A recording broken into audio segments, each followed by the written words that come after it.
अब aggregate demand में भी हमने क्या क्या किया है? हाँ जी, क्या क्या किया है बोलो फटाफट से। एग्रीगेट डिमांड के अंदर हमने एग्रीगेट डिमांड होता क्या है ये पढ़ा था। देन एग्रीगेट डिमांड का रिलेवेंस किसके साथ होता है? एक्सपेंडिचर के साथ होता है। तो हमने एक्सपेंडिचर मेथड कैलकुलेट किया था, उसके बेस पे हमने एग्रीगेट डिमांड की इक्वेशन बनाई थी। Aggregate demand equals to C plus I, consumption plus investment, ठीक है। देन उसके बाद में हमने एग्रीगेट सप्लाई पढ़ा था, क्या होता है उसको नेशनल इनकम के साथ कोरिलेट किया था। और वो क्या होता है? Aggregate supply equals to national income equals to C plus S, consumption plus savings, ठीक है। अब इसके बाद में हमने एक कंजम्पशन इक्वेशन क्रिएट किया था, सेविंग इक्वेशन बनाई थी, कंजम्पशन इक्वेशन बनाई थी, राइट। कंजम्पशन क्या था? जहां हमने कंजम्पशन फंक्शन किया था। कंजम्पशन किसके साथ रिलेट करती है? फंक्शनल रिलेशनशिप किसके साथ होता है? इनकम के साथ, जिसको हमने C equals to functional relationship with Y किया था। सेम मैनर में सेविंग्स का भी किया था कि ये फंक्शनल रिलेशनशिप इनकम के साथ होता है, यही सब पढ़ा था। तो C equals to functional relationship, मतलब इसका मीनिंग क्या है कि इनकम के बढ़ने से, इनकम के फंक्शन करने से, फंक्शन मतलब मूवमेंट करने से कंजम्पशन पे भी मूवमेंट आता है। सेम मैनर में सेविंग्स का किया था कि इनकम में मूवमेंट होने से सेविंग्स में भी मूवमेंट आता है। ये शो करता है फंक्शनल रिलेशनशिप, फाइन। उसके बाद में इसको हमने एबीसी, एवरेज और मार्जिनल के बेसिस पे भी कैलकुलेट किया था, और उसके क्वेश्चंस भी किए थे। क्वेश्चंस कर लिए ना, इसके कैलकुलेट कर लिए ना, एबीसी, एमबीसी, एपीएस, एनपीएस, ये सब वैल्यूज आपने कैलकुलेट करनी है। अब हम यहाँ पे कुछ रिलेशनशिप स्टैब्लिश करेंगे, और एक और कंजम्पशन फंक्शन आपका यहाँ पे कैलकुलेट होना था। चलिए, नहीं हुआ वो, अभी नहीं है, वो फिर आगे आएगा, फाइन। नेक्स्ट पॉइंट, नेक्स्ट जो कंजम्पशन फंक्शन बनेगा वो आगे बनेगा। अभी फिलहाल हम जो है, हमने क्या क्या किया था? हमने एवरेज, एपीसी एंड एपीएस पढ़ा था, ठीक है। दूसरी तरफ हमने एमपीसी एंड एमपीएस पढ़ा था, मार्जिनल वैल्यूज और एवरेज वैल्यूज हमने पढ़ी थी। डन। तो अगर हम इन दोनों को लेते हैं तो इन दोनों का रिलेशन किस तरह से स्टैब्लिश होता है वो हम यहाँ पे कैलकुलेट करेंगे, इन इक्वेशन बनाएंगे, फाइन। तो अगर हम इन जनरल सिंपल कर रहे हैं, इनकम इक्वल्स टू क्या होती है हमारे पास? कंजम्पशन प्लस सेविंग्स होती है, ठीक है। इनकम, इनकम है ना भाई, equals to consumption plus savings है। तो अगर हम यहाँ पे किसकी बात कर रहे हैं? नॉर्मल कंजम्पशन की बात कर रहे हैं कि अगर ₹100 हमारी इनकम है, तो उस 100 पे हमारे खर्चे इतने हैं, तो हम सिर्फ उस फैक्टर की बात कर रहे हैं, राइट। उतनी उस इनकम पे हमारी सेविंग इतनी है, उस पर्टिकुलर फैक्टर की बात कर रहे हैं, चेंज की बात नहीं कर रहे कि 100 से 200 पे आई तो कितना चेंज यहाँ हुआ, कितना चेंज यहाँ हुआ, उसकी बात नहीं कर रहे, सिंपल वैल्यू की बात कर रहे हैं। तो अगर हम इसको दोनों ही तरफ इनकम से डिवाइड कर दें तो कोई इशू है? नहीं, फाइन। तो अगर हम इसको करेंगे तो वाई अपॉन वाई, ये तो कट जाएगा, 1 equals to C upon Y क्या होता है?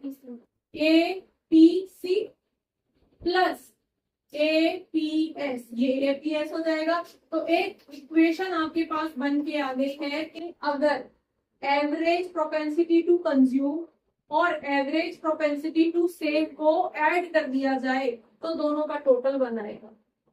अब सिंपल लॉजिक भी सोचो ना, अगर 100 रुपए कमा रहे हैं और 80 रुपए हमारे खर्च हो रहे हैं, तो सेविंग हमारी 20 रुपए हो रही है, ठीक है। तो वो कंजम्पशन और सेविंग को मिक्स कर दोगे तो किसके बराबर आएगी? इनकम के बराबर ही तो आएगी, तो इक्वल हो गए ना, समझ में आ गया।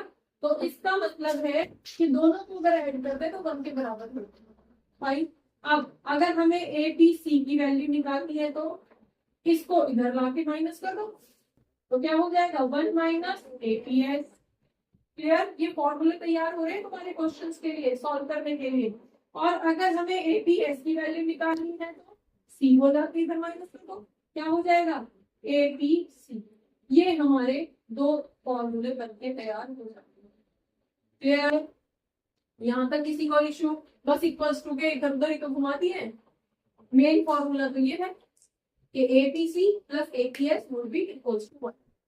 सेम मैनर में अब हम यहाँ पे चेंज की बात कर लेते हैं। ये तो हमारा एवरेज था, यहाँ हम चेंज की बात कर लेते हैं। तो अगर हम आगे change in income equals to change in consumption plus change in savings होगा।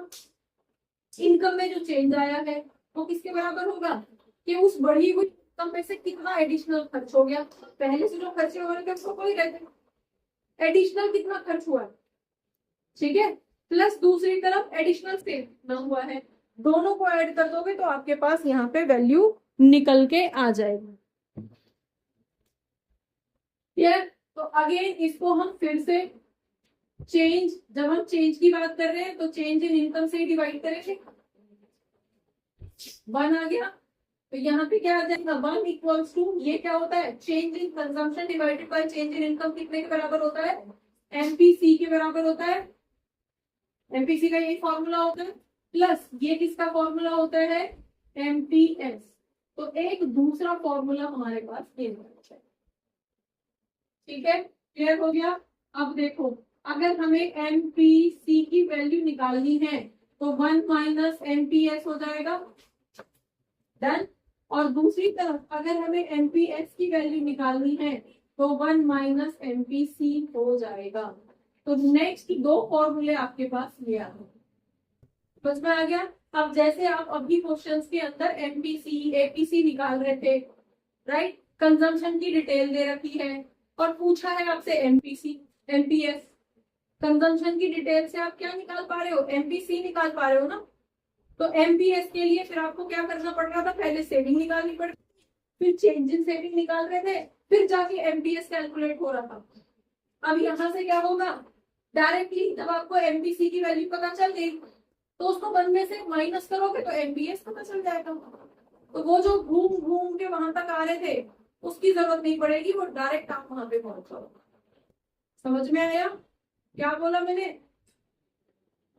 देखो अभी आपको इनकम दे रखी थी, कंजम्पशन दे रखा था, ठीक है, और पूछा गया था आपसे सेविंग्स, मतलब एमपीएस पूछा गया था, फाइन। तो यहां तक आने के लिए आपको क्या करना पड़ रहा था, पहले तो सेविंग्स निकालनी पड़ रही थी, फिर आपको चेंज इन सेविंग्स निकालनी पड़ रही थी, है ना, तब जाके आप यहां तक आ रहे थे। ठीक है, अब हमारे पास ये दो वैल्यू है, सीधे सी की वैल्यू भी है वाई की वैल्यू भी है, तो यहां से चेंज पता चल जाएगा इन दोनों से, change in consumption change in income, तो उससे क्या निकल जाएगी एमपीसी निकल जाएगी। इन दोनों से क्या निकल जाएगी एमपीसी, और एमपीसी डायरेक्टली 1 में से माइनस करोगे तो एमपीएस की वैल्यू आ जाएगी, डायरेक्टली आ जाएगी। इतने सारे कॉलम्स बीच में बनाने की जरूरत नहीं पड़ेगी। समझ में आ गया? तो ये आपके आगे वही फॉर्मूलेज हैं जो आगे आपको क्वेश्चंस में यूज करते हैं। डन। अब जो एमसीक्यूज की फॉर्म में स्पेशली पूछे जाते हैं उन पॉइंट्स को हम कवर कर लेते हैं। जैसे कि हमने क्या क्या चीजें पढ़ी हैं, हमने पढ़ी हैं, ये रब कर दूं मैं यहाँ से,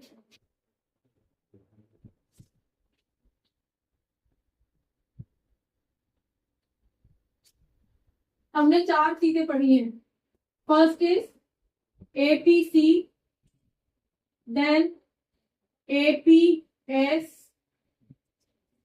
एमपीसी और एमपीएस, फाइन। अब अरे मुझे तो वो भी करना था, हम यहाँ पे बात कर रहे हैं क्या वो मोर देन 1 हो सकती है या किसी की वैल्यू 0 हो सकती है। यहाँ पे कर रही हूँ मैं बेसिस, इधर मैंने जगह नहीं छोड़ी है, इधर कर रही हूँ बेसिस की बात कर रहे हैं। क्या इनमें से किस किस की वैल्यू 0 हो सकती है बताओ आप लोग, आपने अभी तक किया है, इनमें से किस किस की वैल्यू 0 हो सकती है और किसकी वैल्यू 0 नहीं हो सकती है। हाँ जी,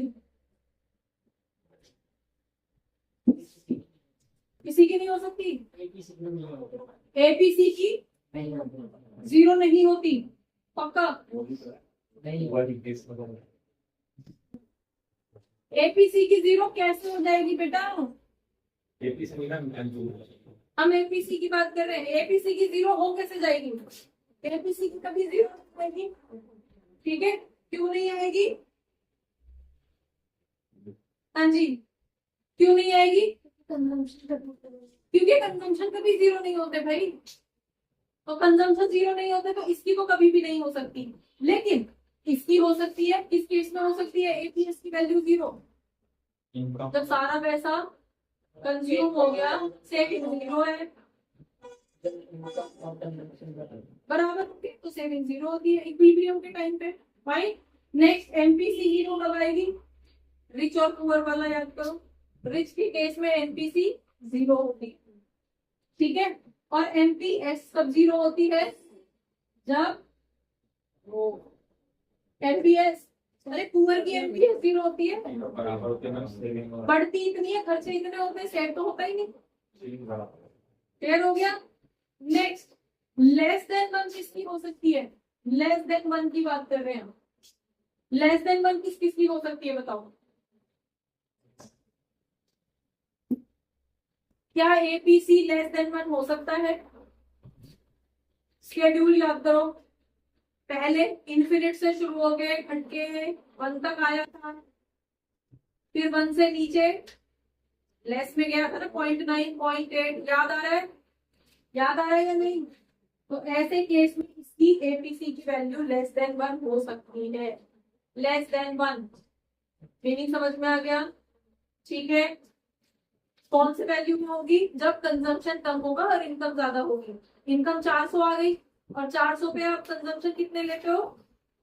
360, तो 0.9 आंसर आता है ना, तो 0.9 is less than one. Clear? APS बताओ लेस देन वन हो सकती है क्या? हाँ जी, लेस देन वन। आप सिंपल डिनोमिनेटर और न्यूमरेटर को सोचो ना, क्या ऐसा हो सकता है कि डिनोमिनेटर छोटा हो और न्यूमरेटर बड़ा हो?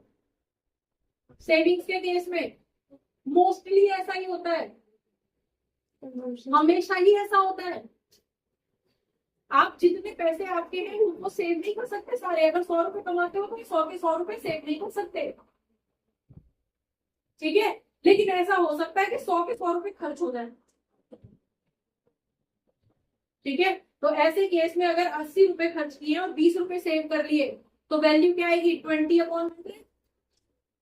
एपीसीएस की वैल्यू तो लेस देन वन ही होगी ना, तो इसकी तो मोस्टली लेस देन वन होती है। समझ आ गया? नीचे से होता है ना, नीचे से नेगेटिव से शुरू होता है, अभी नेगेटिव वाला पॉइंट भी लेके आएंगे। समझ में आ गया? एमपीसी बता दो, क्या एमपीसी कभी लेस देन वन हो सकती है? Less than one. Change in consumption divided by change in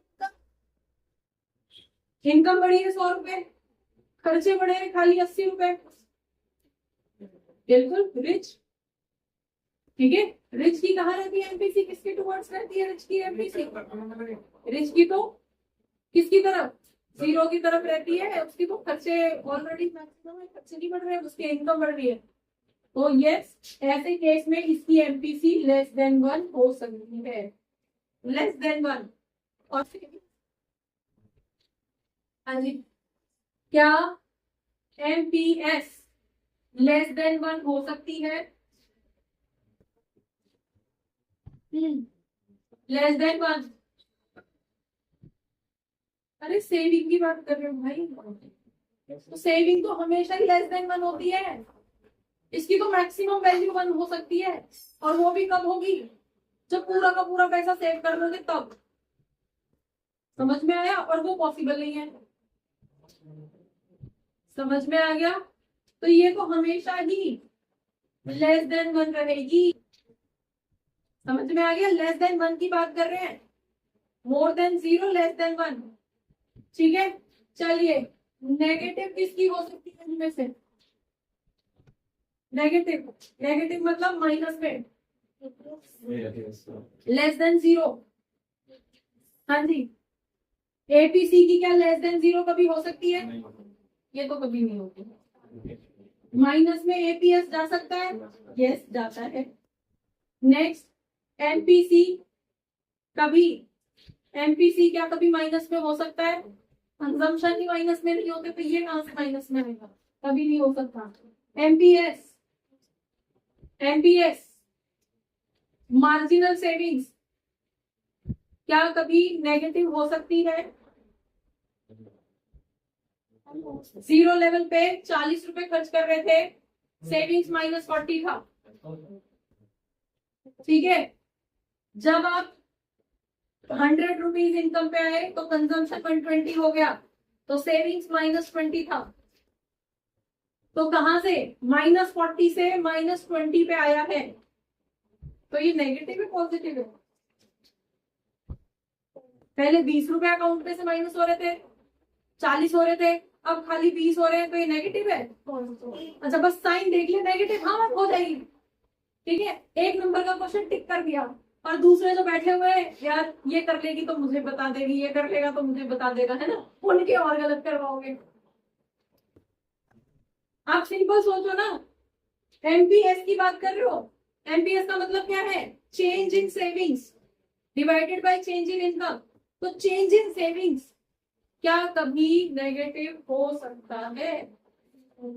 income बढ़ने के साथ, इनकम बढ़ेगी तो सेविंग्स माइनस थोड़ी होंगे, वो तो फिर ऊपर की तरफ आने शुरू हो जाएंगे, तो ये भी नेगेटिव नहीं हो सकता। समझ में आ गया? क्लियर है? मोर देन वन, आप लेस देन वन हो गया। अब बताओ, मोर देन वन हो सकती है क्या किसी की वैल्यू? हाँ जी, मोर देन वन, एपीसी की वैल्यू मोर देन वन हो सकती है? बिल्कुल होती है। कंजम्पशन अपॉन इनकम इन्फिनिट भी होती है इसकी, तो इनकम है ही नहीं फिर भी खर्चे है, ठीक है। तो यस इसकी होती है। एपीएस की मोर देन वन हो सकती है? क्या कभी ऐसा होता है कि 100 रुपए कमा रहे हो और 100 से ज्यादा सेव कर लो? पॉसिबल ही नहीं है। एमपीसी क्या मोर देन वन हो सकती है? मार्जिनल की बात कर रहे हो, इनकम जितनी बढ़ रही है, इनकम सपोज 2000 बढ़ी है, तो खर्चे क्या आप 2000 से ज्यादा बढ़ा सकते हो? ठीक है, समझ में आ गया? मार्जिनल की बात हो रही है, एवरेज की बात नहीं हो रही। एवरेज तो हो रहे हैं, हम मार्जिनल की बात कर रहे हैं, ठीक है। पहले से हमारी इनकम है जितनी भी है, पहले से हमारे खर्चे हैं, अब हमारी इनकम बढ़ी है। यहाँ पे ध्यान देना, यहाँ पे तो इनकम हमारी थी नहीं, जीरो थी, तब भी जिंदा रहने के लिए बेसिक खर्चे तो करेंगे ना, इसलिए ये जीरो कभी नहीं हो सकती, या ये लेस मोर देन वन हो सकती है, ठीक है। लेकिन इसकी बात कर रहे हैं हम चेंज इन कंजम्पशन, और चेंज इन कंजम्पशन कब होंगे? जब चेंज इन इनकम होगी। तो बढ़ी हुई इनकम में से क्या ऐसा कभी हो सकता है कि हमारे जो कंजम्पशन है वो मोर देन वन बढ़े 2000 और खर्चे हमने बढ़ा दिए 2500 के? ऐसा नहीं हो सकता। फाइन, तो ये भी नहीं हो पाएगा। एमपीएस सेविंग तो किसी हालत में मोर देन वन हो ही नहीं। क्लियर है? यहाँ तक किसी को कोई इशू? पॉइंट क्लियर है? तो ये पॉइंट ये इसलिए करवाया गया है टेबल आपको, सिर्फ इसलिए कि आपको ये पता हो यहाँ से एमसीक्यू बन के आते हैं इस पर्टिकुलर सिचुएशन में एनपीसी की value would be less than one, more than one, zero, negative, positive, इस तरह के ऑप्शंस के साथ एमसीक्यू बन के आते हैं। तो ये जब तक आपकी समझ में नहीं आएगा आप वो अटेम्प्ट नहीं कर पाओगे।